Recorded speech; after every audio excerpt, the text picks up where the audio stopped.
কর্মতৎপর প্রধান বিচারপতি নেতৃত্বাধীন বেঞ্চ। চলছে 21 আগস্ট গ্রেনেড মামলায় তারেক বাবর সহ সব আসামির খালাসের বিরুদ্ধে আপিল শুনানি।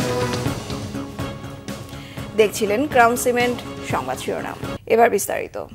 21 আগস্ট গ্রেনেড হামলার মামলায় বিএনপির ভারপ্রাপ্ত চেয়ারম্যান তারেক রহমান সহ সব আসামির খালাসের রায়ের বিরুদ্ধে রাষ্ট্রপক্ষের আপিলে তৃতীয় দিনের শুনানি চলছে। সকালে প্রধান বিচারপতি ডক্টর সৈয়দ রিফাত আহমেদের নেতৃত্বাধীন আপিল বিভাগের 6 বিচারপতির বেঞ্চে এই শুনানি শুরু হয়। এর আগে গত 1 ডিসেম্বর 21 আগস্ট গ্রেনেড হামলার ঘটনায় হত্যা ও বিস্ফোরক দ্রব্য আইনের মামলায় তারেক রহমান সহ সব আসামিকে খালাসের রায় দেন হাইকোর্ট।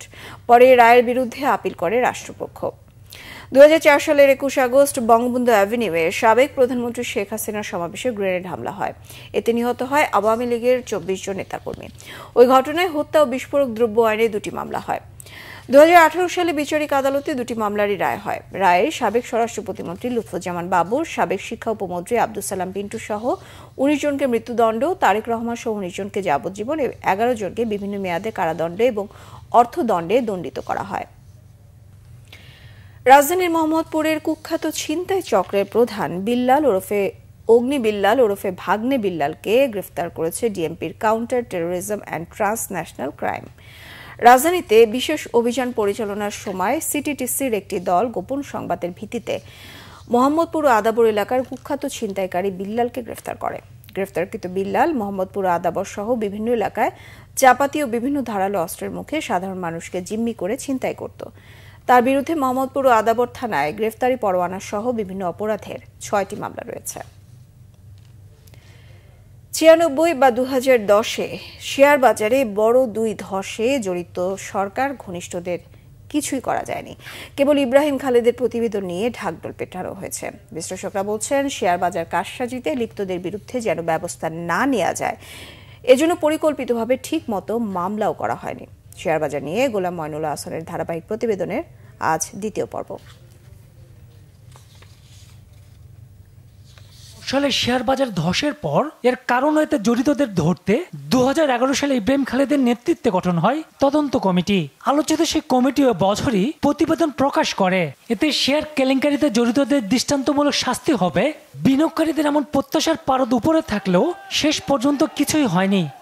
বাংলাদেশের ইতিহাসের ভিতরে দেখেন, যখনই বড় বড় আপনার বিনিয়োগ হয়েছে, পুঁজিবাজার উত্তেজিত হয়েছে, তেজি হয়েছে, পরবর্তীতে এটা পড়ে গেছে এবং তার ফলে এর পিছনে যেই সমস্ত দুর্নীতি ছিল তার কোনোটারই কিন্তু বিচার হয়নি। এবং এটা বিচার না হওয়ার একটা বড় কারণ হলো এর কেসগুলো ঠিকমতো করা হয়নি। আপনারা যদি ইব্রাহিম খালেদের রিপোর্ট পড়েন বা তারও আগে যদি প্রফেসর আমিরুল ইসলাম চৌধুরীর রিপোর্ট পড়েন, তাহলে আপনারা দেখবেন যে এইটা মানে দূরভিসন্ধিমূলকভাবেও অনেক সময় এই কেসগুলো ঠিকমতো করা হয়নি, তার তদবির করা হয়নি।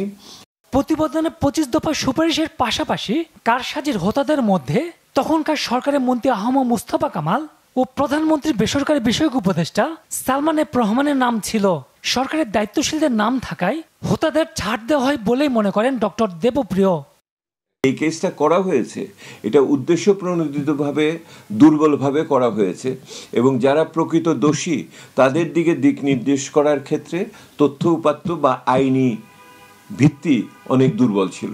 এইটা এমনি এমনি হয়নি। এটা একটা হয়েছে যে এটার উপরে রাজনৈতিক প্রভাব ছিল, যার ফলে এরকমভাবে কেসটাকে নিবন্ধন করা হয়েছে। আর অপর দিকে যে সমস্ত আইনজ্ঞ দিয়ে এই কেসগুলো করা হয়েছিল তারা যথেষ্ট দক্ষ ছিল না ওই মোকাবেলা করার জন্য প্রতিপক্ষকে। শেয়ারবাজার ধসের পেছনে বাংলাদেশ ব্যাংকের ভুল নীতি অন্যতম দায়ী হলেও ইব্রাহিম খালেদের প্রতিবেদনে তা আনা হয়নি বলছেন বিশ্লেষকরা। হঠাৎ করে বলা হলো যে আর বাইরে আর যাওয়া যাবে না, তখনই সেলিংটা শুরু হয়ে গেল। এই যখন এত দূর যাওয়া যাবে না, সেলিং শুরু হলো, এই তার বাই করবে কে? যখন সেলিংটা শুরু হয়ে গেল, এক্সপোজারের ভিতরে আসতে হবে, এটাও যেমন গ্র্যাজুয়ালি করতে পারতো বা হওয়া উচিত ছিল, যাতে মার্কেটটা ডিসরাপ্ট না হয়। জবাবদিহির বাইরে রেখে অতীতের শেয়ার বাজারকে লুটের সহজ ক্ষেত্র করে রাখা হয়েছিল বলে মত বিশ্লেষকদের। গোলাম মইনুল হাসান, বাংলা ভিশন, ঢাকা। এই ছিল এখনকার মতো। পরের সংবাদ বেলা 2টায়। একটায় থাকছে নিউজ টপ 10 দেখার আমন্ত্রণ রইল। এতক্ষণ সঙ্গে থাকায় ধন্যবাদ।